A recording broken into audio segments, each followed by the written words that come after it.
Alhamdulillah, kira-kira kurang lebih 8 tahun yang lalu, saya mulai mencari tahu tentang Islam. Kenapa sih saya cari tahu tentang Islam saat itu?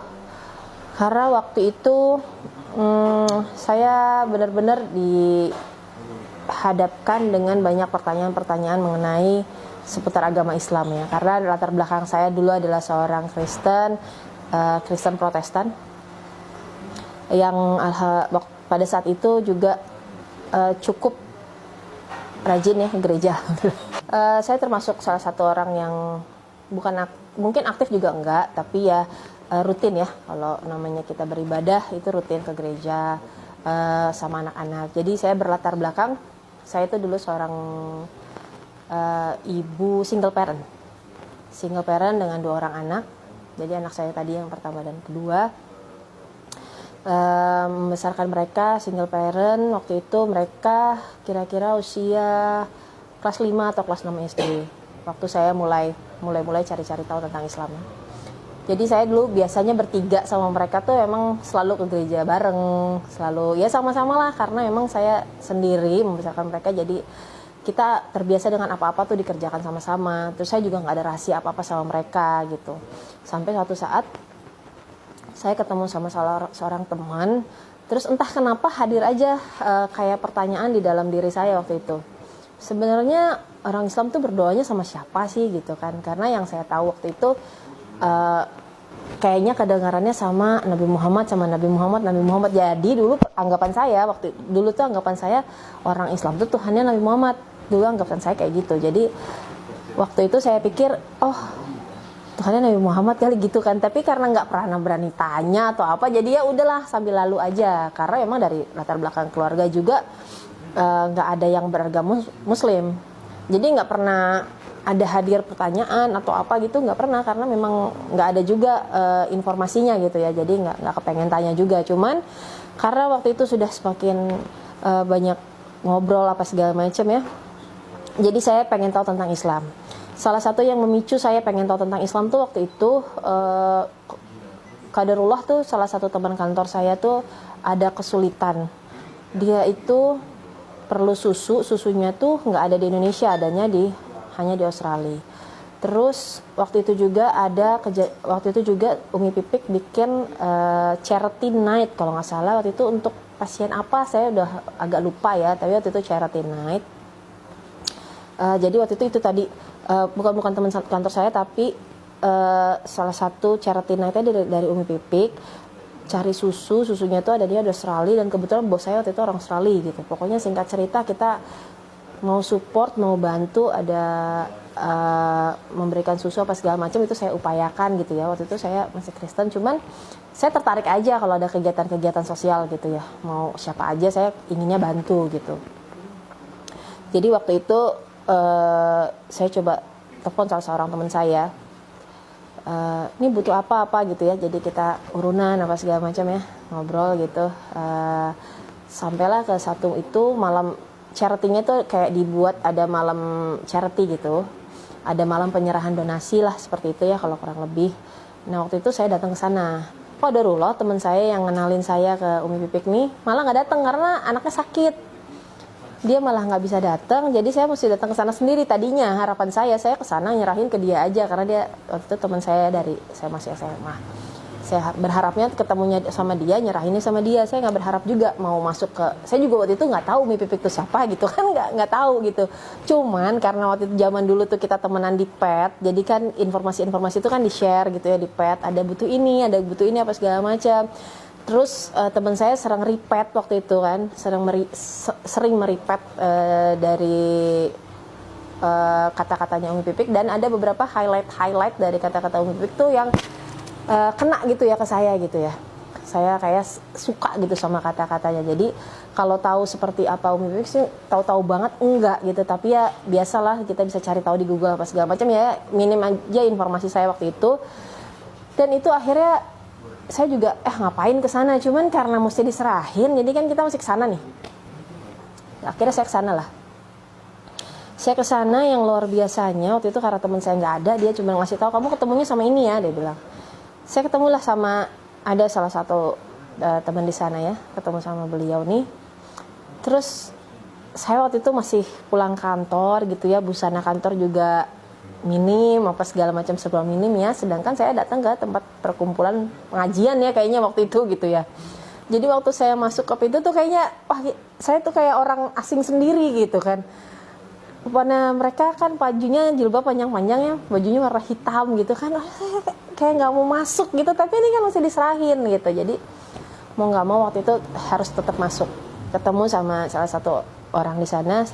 Pas saya mau ketemu, baru saya sebut namanya, dia langsung panggil, oh Mbak Ica ya temennya ini, dia bilang gitu. Oh iya, saya bilang gitu.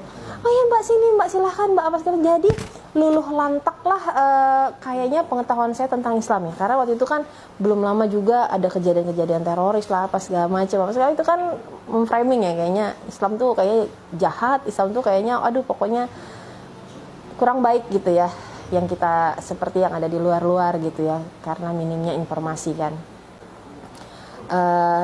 Terus dari latar belakang saya juga, karena memang dari silsilah keluarga tuh nggak ada yang muslim, jadi memang nggak ada kedekatan sama sekali dengan orang Islam gitu ya, maksudnya nggak pernah ada tahu kehidupan Islam itu seperti apa ya, pokoknya hanya sekedar tahu aja. Jadi waktu disambut sedemikian hangat gitu ya sama teman-teman dari waktu itu dari kajiannya Umi Pipik, saya merasa tiba-tiba ya hadir di dalam hati saya tuh merasa seperti diterima gitu. Diterima, mereka menyambut dengan banyak senyum, mereka menyambut dengan banyak peluk, malah saya diajak foto bareng waktu itu. Terus walaupun saya mungkin busananya kurang rapi, kurang apa gitu, kurang cocok ya untuk ada di suatu pengajian, saya nggak disuruh duduk di belakang, saya dikasih kursi, silahkan duduk di depan apa segala macam gitu. Jadi benar-benar no judgment. Waktu saya datang ke sana tuh no judgment, diperlakukan dengan sangat baik. Ya kalau punya teman Islam itu biasa ya, tapi kan ini saya datang ke suatu kumpulan ya, ada suatu kumpulan pengajian, tapi saya dianggap gitu, saya nggak diminoritaskan itu.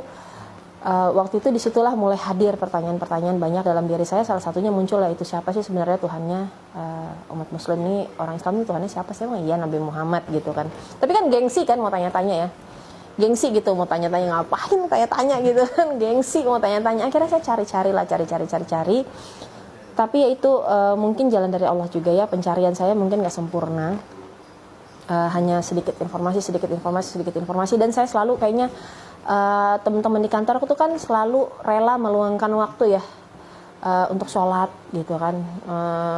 Kayaknya kok kenapa sih lu kok pada sholat gitu, sementara kan kalau kita dulu ya latar belakang saya doa makan kapan aja, nggak usah ada khusus mesti wudhu dulu apa dulu gitu kan ya, kita mendoa bisa kapan aja, kayaknya lebih santai gitu, nggak ada keharusan ini dan itu gitu. Jadi makin banyaklah pertanyaan-pertanyaan saya. Terus nggak sengaja lewat di TV tuh waktu itu, mungkin waktu itu lagi mau Idul Fitri apa ya kalau nggak salah, tayangan di TV tuh memperlihatkan Ka'bah gitu ya, orang-orang lagi pada mau sholat. Terus saya juga makin bertanya-tanya, kok mereka bisa ya segitu banyaknya orang, kalau Allahu Akbar dia berdiri bareng nih, dan Allahu Akbar lagi dia nunduk nih, apa gitu yang, dan itu kayaknya di seluruh penjuru bumi ini akan sama ya, kalau Allahu Akbar yang ini berdiri, kalau sami Allah liman hamid. Pokoknya itu kan jadi pertanyaan-pertanyaan ya, waktu itu saya belum mengerti, cuman itu hadir jadi pertanyaan-pertanyaan dalam diri saya yang saya nggak mau cari tahu ke siapa juga, gengsi, mau tanya-tanya juga malu gitu ya. Sampai suatu saat di tengah waktu saya mencari-cari tahu, ketemulah sama sahabat lama saya, sahabat lama banget. Lalu pada beliau ini saya tanyakan, Mbak, emang iya ya? Karena ini sahabat udah lama banget dan dia udah tahu isi-isi hati saya apa segala macam kehidupan saya gitu ya, latar belakang saya dia udah tahu, jadi lebih nyaman bertanya ya. Jadi nggak ada judgement juga, nggak ada apa gitu ya. Saya tanya sama dia, Mbak, kenapa sih Islam tuh kalau doa mesti sholat? Terus ya itu tadi saya tanya, emang Tuhannya siapa? Saya bilang gitu. Terus saya juga melihat perubahan-perubahan di teman saya, salah satunya yang tadi memperkenalkan saya ke Umi Pipik ini. dia tadinya ya seperti kita pada umumnya dulu ya, nggak berjilbab apa segala macam, pergaulannya bebas apa segala macam ya, pokoknya pergaulan zaman dulu kita lah gitu ya, masih muda. Tiba-tiba saya lihat dia pakai jilbab gitu ya, terus dia pergi ke Bali gitu ya, suatu tempat yang menurut saya lo mohon maaf ya, lo udah gila kali ya, ngapain ke Bali pakai jilbab gitu ya, apa gitu yang apa yang merasuki diri lo sehingga lo ya nih gue mau berjilbab nih pergi ke Bali. Nah itu salah satu juga yang itu rangkaian-rangkaian yang akhirnya mendatangkan hidayah saya untuk bertanya ya, apa itu Islam. Sampai akhirnya saya cari tahu ke salah satu sahabat saya ini, saya tanya itu tadi, siapa Tuhannya dan kenapa sih kalau berdoa tuh kok kayaknya beda ya, hanya ada 5 waktu, hanya ini apa segala macam. Tapi fokus pertanyaan saya waktu itu adalah siapa Tuhannya. Jadi waktu saya tanya, Mbak emang Tuhannya Nabi Muhammad ya? Ya enggak lah, lu gila kali, kayak gitu ya, mohon maaf ya, kita kira-kira kayak gitu bahasanya. Ya enggak, bukan, Nabi Muhammad ya Nabi. Dia bilang Tuhannya ya Allah, nggak ada, kita nggak ada Tuhan selain Allah. Terus saya langsung dek gitu di hati saya, hah, nggak ada Tuhan selain Allah, jadi Tuhannya cuma satu? Iya cuma satu, pokoknya Allah aja. Dia bilang nggak ada, di Islam tuh nggak ada Tuhan lain atau apa lain, nabi ada tapi nggak ada nabi dituhankan atau apa segala macam, nggak gitu ya. Pokoknya itu anggapan-anggapan saya sebelumnya ya, yang saya nggak ketahui gitu, karena kan saya nggak ada informasinya. Jadi waktu saya tanya Tuhannya siapa, teman saya tuh bilang Tuhannya ya Allah, Allah aja. Terus saya bilang Nabi Muhammad, kalau pertanyaan saya waktu itu kayak gini, kalau Nabi Muhammad tuh kalau kita punya dosa, apakah Nabi Muhammad yang akan mengampuni dosa kita, lalu memudahkan jalan kita untuk ke surga atau apa segala macam, kira-kira seperti itulah pertanyaan saya. Nah, beliau bilang, enggak Cak, Tuhannya cuma satu, yang berhak menentukan lo masuk surga apa enggak, lo berdosa apa enggak, apa-apa yang lo lakukan itu cuma Allah.